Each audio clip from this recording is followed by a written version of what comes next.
Locusts are one of the lightest mechs. I think they're actually the lightest, or at least they're the lightest I've seen. They are significantly lighter than like any of my others. Like in the previous battle, my main scout, which is one size bigger than the Locust, was badly damaged. So I fielded the Locust, so I don't think I would usually do someone that small. Although it was pretty nice having such a nimble spotter.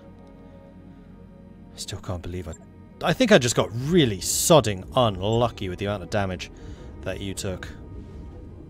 Especially as the Blackjack. You could really do with some more heat efficiency. How much is that going to cost me? 10 grand. Actually, that's less than I thought. So I guess structural damage costs a lot more than armor damage. So yeah, go ahead and repair that. Nobody else took any hits. I just... self-inflicted. That 10k was self-inflicted.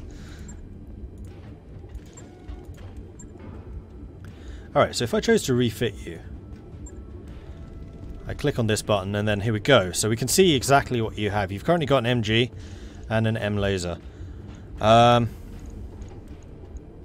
that is all you can use. So if I remove those, can I carry anything bigger?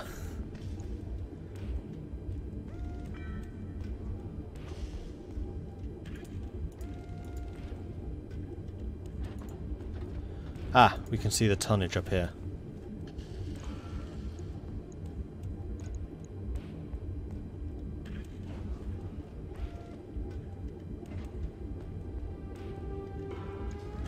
What did you have again? Oh, MG ammo for the MGs. Okay.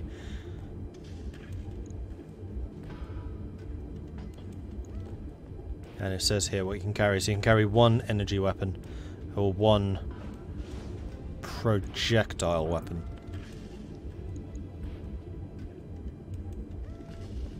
So you could take the sniper autocannon instead of the machine gun. No, instead of the medium laser.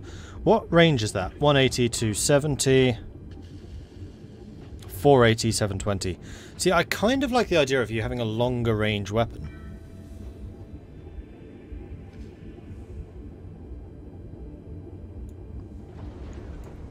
So can I, like, replace you? Or is that... No, that is a sniper autocannon. Oh, that's specifically... I could give you an L laser. Heat 30 though. What's your maximum heat? Yeah, your heat efficiency is terrible.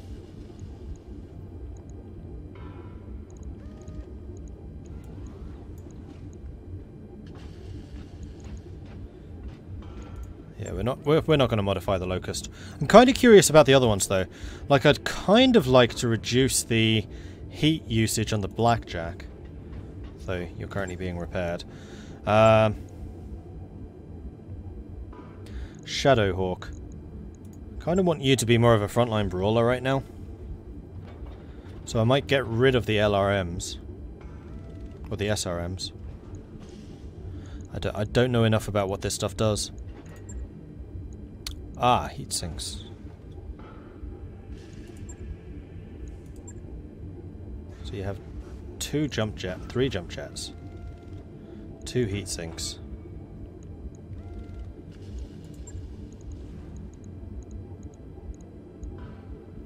And you're currently carrying an LRM-5 and an SRM-2.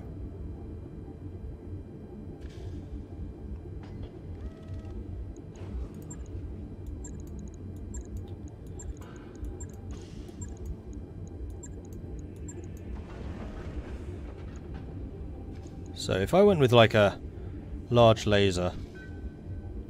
Well, I want you to have mid-range stuff. So what's the AC2? That's a long range, never mind. AC5. 360, range very long. Long. Extreme. So maybe this should be like SRM. Well, the SRMs don't seem to do a huge amount of damage. The SRM-8 could be good.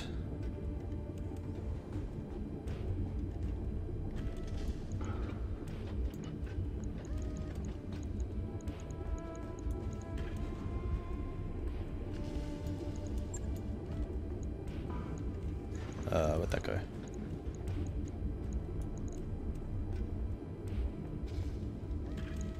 Oh, I can't put that on your arms. Has to be in the torso or in the center. No.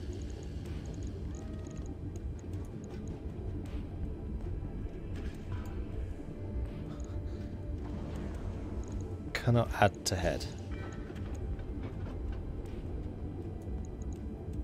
I think this is saying it can literally only go there. So what if I put the ammo like here?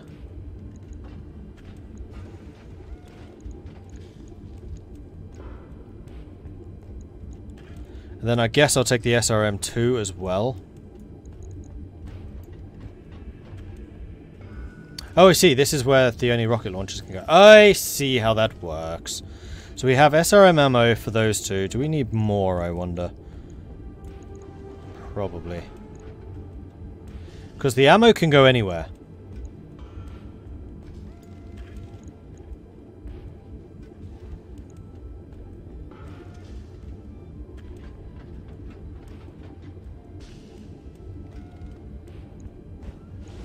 Hey, Fenro. You got it working. Good stuff. AC 5 does a lot of damage. 45 damage for a heat 10. Kind of like the idea of you having that. Then we need AC 5 ammo.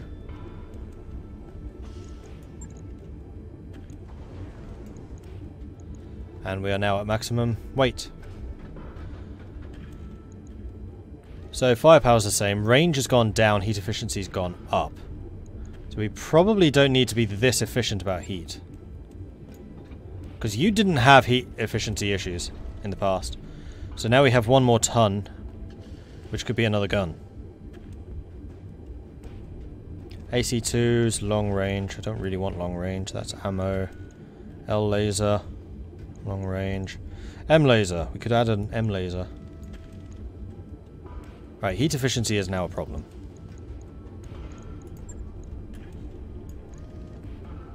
One ton overweight. No.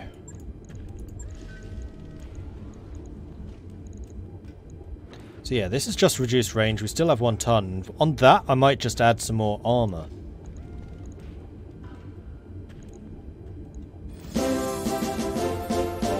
Huzzah!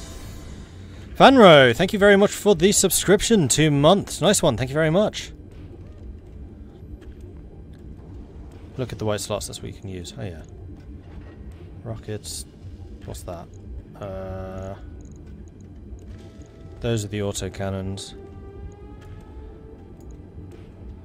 Wow, that's heavy. I like this, and then I think we're just going to maximize armor with that. So this really is my brawler. Like, your job right now is to take hits. Does it say anywhere what your maximum armor is now? It would be nice to have, like, the overview before I press confirm.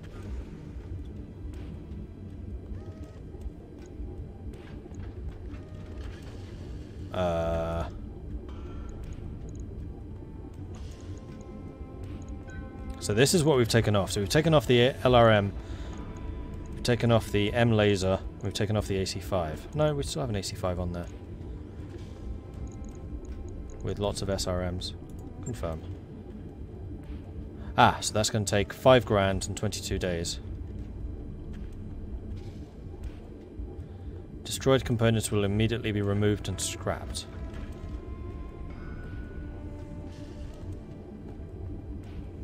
These are all modifiers, they're not destroys. Yeah, I know it's the white bars on every part. I want to know, like, the full Monty. So I can compare, like, shouldn't be too hard. How much stronger it is now compared to how it was previously. Alright, Vindicator. You were... damage support. Wow, you have a lot of heat sinks. You also have a lot of jump jets. I have not been using jump jets. I wonder if I should start removing those.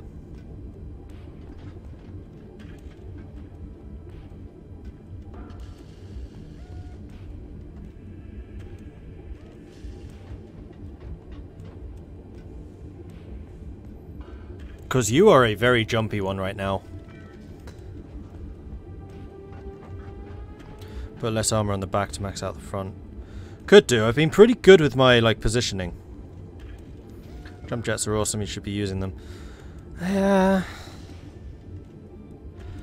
rather have heat for just shooting stuff, though. I'd rather just pack on, like, more lasers. What the hell is a PPC? Particle projector cannon. Oh, that's the... That's a lot of heat. 40 heat. Crikey. That's also the thing that does a boatload of damage, though. Yeah, damage 50. So 40 heat, having 2 medium lasers, be the same amount of damage. Has a longer range, though. That thing has been doing quite a lot. No, I like the PPC. And also, it's also an energy thing, so I don't think it uses ammo. In fact, yeah, the lasers don't use ammo. They just produce a lot of heat, but they don't use ammo.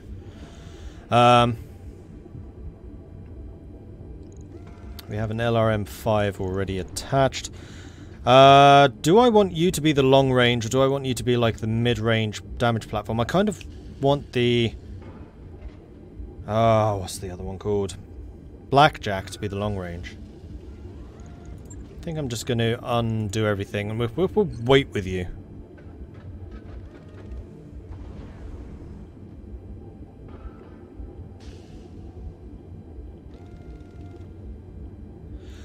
Wait, were those things actually thrown away? Because it said that damaged components are destroyed. It didn't say, like, removed components are. I think they're just returned to my storage.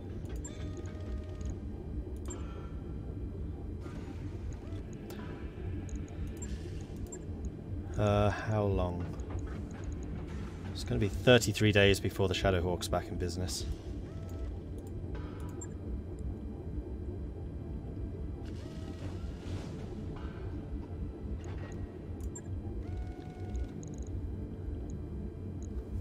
You know what? I think we just need to let him get on with this stuff.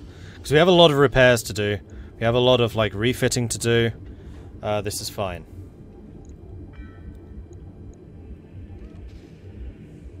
Is this saying someone wants a word? Why is that in a different colour? Need something? Hey, boss! Welcome to the mech bay. My own little piece of heaven right here on the ship. Something I can help you with? I want an assessment of the Leopard. How much trouble are we in?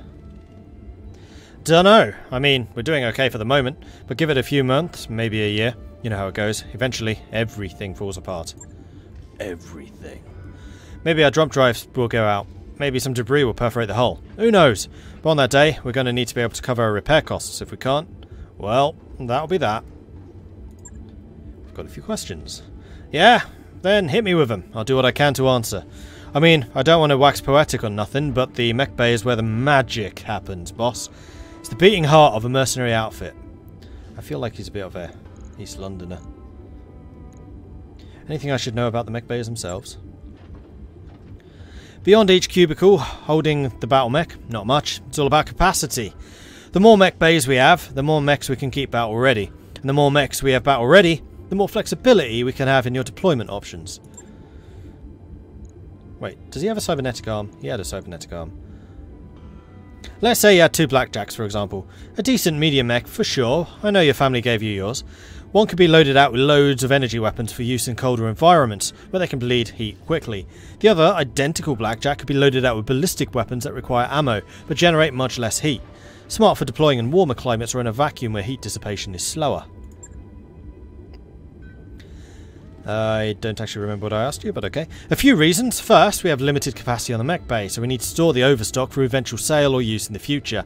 Second, we don't pay upkeep costs on mechs in storage. It's a business thing though, not my department. Third, and this is important, whenever we pick up partial mech salvage on the battlefield, I put it in storage for you. If we gather or buy enough partial mech salvage to complete a battle mech chassis, my team will assemble it right away. You let me know if you want to keep it in storage or have it readied for combat. Battle mechs are expensive as hell, so assembling one out of salvage is our best bet for expanding our roster. What happens when a mech goes into or gets readied? Yeah, he does have a mechanic arm. When you send a mech chassis into storage, our battle mech techs dismount all its weapons and equipment and place them into the inventory for use on other chassis. The chassis can stay in storage indefinitely, and don't worry about storage capacity, boss. I'll make it fit, don't you worry. Now, getting a stored battle mech ready for a combat drop is a different animal. My techs will need a couple of days to bring an empty chassis out from storage. Once the chassis is back in the mech bay, you'll need to select its loadout from our equipment inventory so we can start a refit. The time and cost of the refit is dependent on the type and amount of equipment you choose. Components.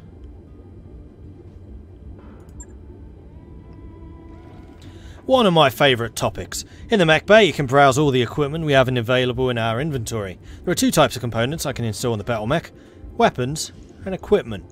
Tell me about the ballistic weapons. Ballistic weapons such as the autocannon pack a good punch, generate a little heat and can destabilise an enemy if they're hit enough. But ballistic weapons are, you know, ballistic. So they require ammo, and ammo can explode if it takes a hit in combat, which is bad news all around. Ballistic weapons are also pretty heavy and can take up a lot of space on a mech. Strengths and weaknesses, boss. Strengths and weaknesses. Right, energy. Energy weapons don't use any ammo, but they generate a lot of heat. You may need to invest in additional heat sinks to keep your mech cool if you choose an energy heavy loadout. Since they're intense beams of coherent light, energy weapons are great for cutting things up, but they aren't much good at destabilising an enemy. The particle projector cannon is one of the big exceptions to that rule. In addition to the massive damage it can inflict, a hit from a PPC can destabilise an enemy, maybe even slow it down a bit. The PPC generates a metric shit ton of heat though, but it's worth it, boss. And if that weren't enough, it has a mild EM punch that screws with the enemy's targeting systems. Missile weapons are my favourites. Yeah, they require ammo and generate moderate heat, but the pounding they can deliver can destabilise an enemy faster than most other weapons. And having multiple projectiles in a shot means you're almost guaranteed at least one single hit. Long-range missiles are also capable of indirect fire. If one of your units has line of sight on an enemy, it can act as a spotter for the LRM-equipped units that don't. With a spotter, a mech equipped with the LRMs can stand behind cover and arc its missiles to hit the enemy. A spotter can increase your launcher's effective range too. Granted, the enemy can do the same to you, but that's someone else's problem. I don't want to short-sell short-range missiles short though. They can generate incredible impact and they do great damage, but you've got to be within knife fight range to use them. What about support? Support weapons are lighter than the others. Small lasers, machine guns, that kind of thing. I programmed our targeting computers to automatically fire them after a melee attack if they are activated. Ah, of course, the light mechs are good for melee because their piloting ability means they do more melee damage. Plus, they tend to have the support guns.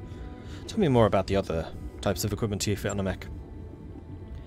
It's a big list, boss. I suggest you check out the store in every system we travel to. You never know what you're going to find. I can install super strong cockpits to reduce the injuries mech warriors will take, arm actuators that increase melee damage, range finders that increase the range at which enemies can be visually acquired, all sorts of stuff. All take up critical slots in a battle mech. Some might add weight too. Keep your eyes open for them and give them a good once over once you buy one, so you know what you're getting into. Now, putting powerful weapons and equipment on your mechs is fine and all, but remember the trade-off is always armour. You know how they say the best defense is a strong offense? They aren't on the battlefield. Don't skimp on armour, boss, or all that expensive equipment will get reduced to junk with the enemy's first salvo. I've heard some manufacturers develop better versions of some weapons. True that. Different manufacturers tweak their weapons to deliver more damage, have higher accuracy to stabilise the enemy, a bunch of stuff. The trick is finding them. They're rare out there in the periphery, so when I see one in a store or salvage pile I always mark them with a plus for you, so you can identify it easy like. And some equipment is rarer than others. The more plus symbols I mark them with, the rarer and more useful they are. Keep your eyes peeled. You never know what you're going to find. How do I repair damage? Whenever you return from a mission, stop by the mech bay here and tell me which mechs you want to have repaired. I'm not going to assume anything, you run this outfit. You tell me what to spend time and money on. Okay, that's not completely true. If I see armour missing from a battle mech, I'm going to repair it automatically. It's standard operating procedure, and we have so much scrap armour lying around, you should consider armour repairs to be free. Ah, that's why Thingy's repair was so cheap, because it was only 10 grand, which was very cheap. So armour is free. Good to know that. Now, if you tell me to repair a mech containing destroyed equipment, the techs will strip that off automatically too. I'll list the equipment they strip, but you're going to want to replace it with something. Anyways, like I was saying, armour repairs are free. Internal structure, on the other hand, takes time and C-bills to fix. If a mech structure is damaged or missing, I'll flag it for you in orange. Just order the repair, confirm the time and the cost, and I'll get it to work in the queue. What if I want to change the loadout? Can I refit it with new weapons and equipment? Hey, Mighty Lol. Yol. Oh, now you're talking, boss. You bet you can refit a mech. You can repair it at the same time too. Just select a battle mech and order the refit. That'll bring it to the mech lab. What can I do in a mech lab? Mech lab, not a meth lab. The mech lab is where you let me know what kind of modifications you want to make on stable battle mechs. I can install new weapons, equipment, add or remove armour, location by location. Pretty much anything you want. All it takes is time and money. You got plenty of both, right? Are there limits on how I can refit a mech? It's hardware, Viking. Of course there are limits. Your biggest constraints are the chassis' weight and its hard points. Can't make a mech as heavy as I want. Negative. A mech chassis can only support so much tonnage in weapons, armour and equipment, so you want to keep its overall weight in mind when designing a battle mech's loadout. If your design's over the chassis weight rating, we can't accept the work order. Now there are ways of making things fit, of course. Trade-offs can be made, but you got to be careful. We have the ability to remove armour from individual locations in order to squeeze more or bigger weapons on, but less armour is less armour. You don't want to wind up with something that'll blow over in a strong breeze. Trust me on that. I've seen it happen often enough to know. What's a hardpoint? Each location on a battle mech contains one or more weapon mounts called hardpoints. Hardpoints are only designed with one specific weapon type: ballistic, energy, missile, and support. However, most mechs contain locations with more than one hardpoint, so you have some flexibility in what you mount there.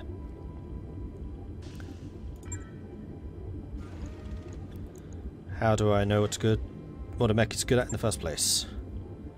Great question. There's a lot of different battle mechs out there and it's difficult to know what they were built to do best just by looking at them. I mean, I can of course, but I'm me. You on the other hand are going to need some help. Thankfully, I'm an helpful guy. If you check your technical readouts in the mech lab, you'll find that I've included some thoughts about each mech's off-the-rack purpose, or stock role. They're only opinions, mind you, but you might find them useful. I've also provided access to the itemised list of the equipment that a mech normally carries when you buy it stock. Think of it like a mech's basic recipe. What happens when I order a refit? Once you confirm the work order, it will be placed in a queue with the other repairs and refits on your timeline. Remember, a mech will be unavailable for combat until its work order is complete, so plan your refits carefully. I suggest queuing them up before we head to the next system or use our travel time efficiently. If you want to change a mech's placement in the work queue, select Manage Tasks under the timeline to reprioritise or cancel work orders. How long do repairs and refits normally take? Hey Mitchell. Depends on the mech bay conditions you're working on. A good mech bay with an advanced scaffolding equipment is faster than the one you find on the standard Leopard. I display a mech bay's efficiency in the mech tech points in your travel display under the finances and crew morale readouts. The higher the rating, the faster the repairs. Oh, that's good to know. You seem to know your way around a battlefield, Yang. Any advice? Sure, the better you lead in combat, the less work I have to do when it's over. Let's talk about heat.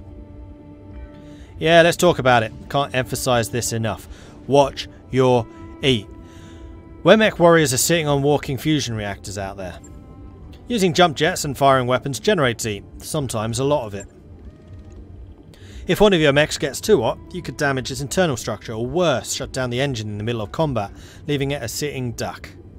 How can I affect heat? Each weapon system on a battle mech can be toggled on or off every time it takes an action. Most mech warriors keep their heat low by toggling off weapons with lower chances to hit. But sometimes you'll have a solid chance to hit with everything in your arsenal. That's when you've got to experiment by toggling a few off to make sure you stay below the red line. And watch your terrain. Moving your mechs into water over ice helps cool them down too. Can I make a mech more heat efficient? Note your mech's heat rating in the mech lab and install more heat sinks if you find that it runs too hot in combat. Heat sinks Vent plasma from the mech's engine and do a lot to dissipate the build-up from jump jets and weapon fire. Heat sinks are your friend. You can also always change the weapons on the mech to use more heat-friendly parts, but obviously that will change how you use a mech in combat. Trade-offs, boss. It's all about trade-offs. Stability. Yeah, stability is a smart thing for a commander to understand, boss. Getting pummeled by a weapon fire is a good way for a mech to become destabilised. Walking over tough terrain don't help much either. Destabilised mechs can sprint in combat and they're vulnerable to falling if hit hard enough while in that state. Tell me about how you make them less vulnerable to weapons fire. There's a few ways I can think of. Evasion, cover, bracing. What about evasion? The short form version is the further a unit goes, the more evasive it becomes. Shooting a moving target is hard, and shooting a fast target is harder. When you order a mech to move in combat, note the number of angled chevrons your command software assigns it. The more chevrons that are displayed, the harder it will be to hit. Same for the enemy. Sensor locking an enemy removes 2 of its evasion chevrons and makes it easier to hit. Same goes for your units, so be careful. Cover? Battle mechs are kind of big, aren't they? Yeah, they're big, scary and dangerous, and they're harder to hit. Standing in forests and other terrain features. Standing behind buildings or hills is good too. If the enemy can't see you, they're going to have a hard time hitting you. It's all about line of sight. Think about it. Think about it all the time. Your enemy is, I guarantee it. If they can see you, a little red eyeball will appear above them in a command software. Ah, okay, that's good to know. Mastiff taught me to brace my mech, but that doesn't make it harder to hit. No, bracing your mech won't make it harder to hit, but it should buffer some of the damage you'll take by half or so. So, think about it, yeah? I'm almost done. I am done. Sure, boss, we can pick it up later if you want. We'll deal with you later. Talk to you later. Talk to you later. Doesn't sound anything like the voice I assigned him. Right, so we should probably go and check out the contracts. Battle Mech Repair Base, which will give us a lot of money. That's in Detroit. I don't know where this one is. Where is this?